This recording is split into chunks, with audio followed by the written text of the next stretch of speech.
Man ang mga kapulisan ng Ifugao sa isinagawang Rice Terraces Restoration Project, katuwang ang mga igorot at stakeholders sa Pawitan, Banawe, Ifugao. Layunin ng aktibidad na panatilihin ang cultural heritage at palakasin at pasiglahin pa ang turismo sa Pilipinas. Patso Human Febelin Kodyam sa report.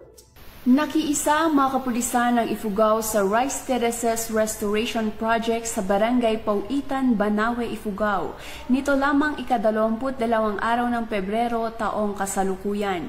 Isinagawa ang proyekto sa inisyatiba ng Toshiba Information Equipment Philippine Incorporated sa pangunguna ni Ginoong Edgar Santos, Senior Manager, kasama sina Miss Sandra Choi at Retired Police Brigadier General William S. Macavinta, Consultant for Security and Investigation, katuwang ang Ifugao PNP sa pamumuno ni Police Colonel Marvin S. Diplat, Provincial Director ng Ifugao PPO na kinatawan ni Police Lieutenant Colonel Nelson Madiwo, Chief Picado, kasama ang lokal na pamalaan ng Banawe at Pawitan Farmer Irrigators Association.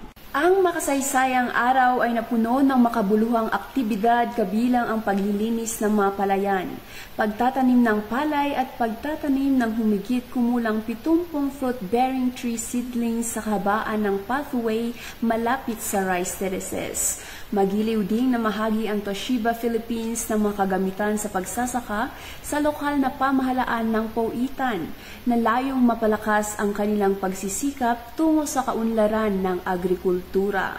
Ang aktibidad ay ng ating at pagbatas tagataguyod ng Balitang Pulis. Maraming salamat, Patso Human Kodyam.